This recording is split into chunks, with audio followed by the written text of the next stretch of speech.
स्वागत है आपका आपके अपने 24 न्यूज में। धौलपुर जिला कांग्रेस कमेटी के द्वारा पूर्व प्रधानमंत्री भारत रत्न स्वर्गीय राजीव गांधी की पुण्यतिथि पर उनको याद किया गया। जिला कांग्रेस कमेटी के सभी पदाधिकारियों के द्वारा भारत रत्न पूर्व प्रधानमंत्री की पुण्यतिथि जिला मुख्यालय पर स्थित तोप वाली पार्क में बनाई गई, जिसमें सर्वप्रथम स्वर्गीय राजीव गांधी जी के छाया चित्र पर पुष्पमाला अर्पित कर उन्हें याद किया गया। इस मौके पर कांग्रेस नेता अमित मुदगल ने कहा कि पूर्व प्रधानमंत्री स्वर्गीय राजीव गांधी को भारत में कंप्यूटर क्रांति लाने का श्रेय दिया जाता है। उन्होंने न सिर्फ कंप्यूटर को भारत के घरों तक पहुंचाने का काम किया, बल्कि भारत में इंफॉर्मेशन टेक्नोलॉजी को आगे ले जाने में भी अहम भूमिका निभाई। देश की दो बड़ी टेक्नोलॉजी कंपनियां MTNL और BSNL की शुरुआत उनके कार्यालय के दौरान हुआ। मताधिकार देकर उन्हें देश के प्रति और जिम्मेदार तथा सशक्त बनाने की पहल की। 1979 में संविधान के 61वें संशोधन के जरिए वोट देने की उम्र सीमा 21 से घटकर 18 वर्ष कर दी गई। इसके बाद 18 वर्ष के करोड़ों युवा भी सांसद, विधायक से लेकर अन्य निकायों के जनप्रतिनिधियों को चुनने लगे।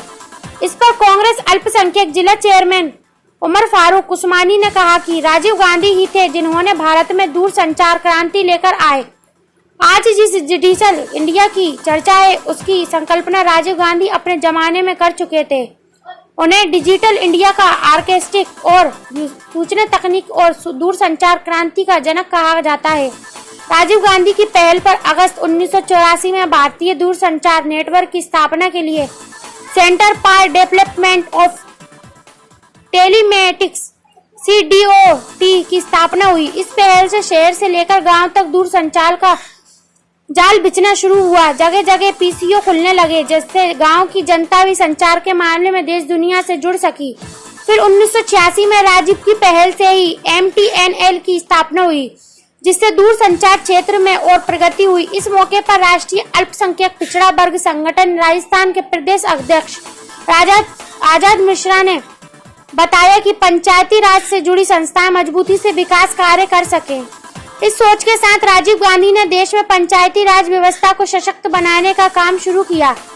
राजीव गांधी का मानना था कि जब तक पंचायती राज व्यवस्था सफल नहीं होगी, तब तक निचले स्तर तक लोकतंत्र नहीं पहुंच सकता। उन्होंने अपने कार्यकाल में पंचायती राज व्यवस्था का पूरा प्रस्ताव तैयार कराया।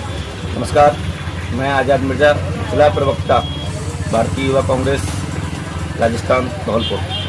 आज कांग्रेस अल्पसंख्यक विभाग के द्वारा भारत रत्न पूर्व प्रधानमंत्री स्वर्गीय श्री राजीव गांधी जी की पुण्यतिथि पर उन्हें याद किया गया और कांग्रेस अल्पसंख्यक विभाग की ओर से टोकतराया स्थित तोप वाली पार्क में उनकी पुण्यतिथि मनाई गई, जिसमें उनके छायाचित्र पर पुष्पमाला अर्पित कर उन्हें श्रद्धांजलि दी गई तथा उनकी विकास कार्यों को याद किया गया।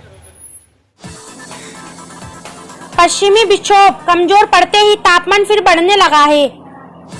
अगर पिछले 20 दिन में 2 दिन छोड़ दें तो बाकी 18 दिन तापमान 40+ ही रहा है। शुक्रवार को भी अधिकतम तापमान 47 डिग्री रहा। सुबह से ही लू चलने लगी थी। इस माह में यह 5वीं बार है जब लू की स्थिति बनी है। सामान्यतः मई के आखिर में नौतपा शुरू होने से पहले तापमान बढ़ने पर लू चलती है, लेकिन इस बार मई के शुरू में ही लू जैसे हालात बन गए। नौतपा 25 मई से शुरू होगा। इससे पहले 13 मई से 15 मई तक लू चली थी। इस दौरान औसत तापमान 47 डिग्री रहा है।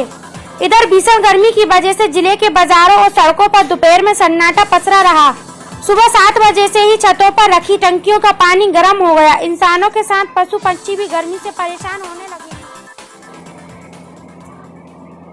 धौलपुर की कोतवाली थाना पुलिस ने अवैध बजरी और पत्थर खनन के खिलाफ ताबड़तोड़ कार्यवाही कर 5 ट्रैक्टर ट्रॉली को जब्त किया है। SP के निर्देशों के बाद पुलिस ने वन विभाग और खनिज विभाग के साथ मिलकर हाउसिंग बोर्ड चौकी पर नाकाबंदी की। इस दौरान अवैध पत्थर खनन कर लेकर जा रहे 5 ट्रैक्टर ट्रॉली को जब्त किया।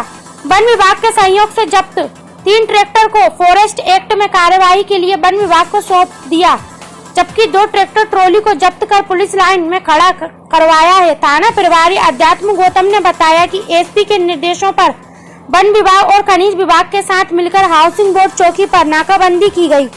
इस दौरान अवैध पत्थर से भरी 5 ट्रैक्टर ट्रॉली को जब्त किया गया है। कार्यवाही के दौरान अवैध खनन करने के आरोप में 9 साल से फरार चल रहे बजरी माफिया राजू उम्र 48 पुत्र सीताराम गुर्जर को भी गिरफ्तार किया है। आरोपी के खिलाफ अवैध बजरी खनन के साथ मारपीट के 4 मामले दर्ज हैं। बता दें कि सुप्रीम कोर्ट की ओर से अवैध खनन को सदर थाना क्षेत्र के मुस्तफाबाद गांव में एक विवाहिता की संदिग्ध परिस्थितियों में मौत हो गई। विवाहिता के फंदे से लटकने के बाद ससुराल पक्ष के लोग उसे लेकर अस्पताल पहुंचे, जहां उसे मृत घोषित कर दिया।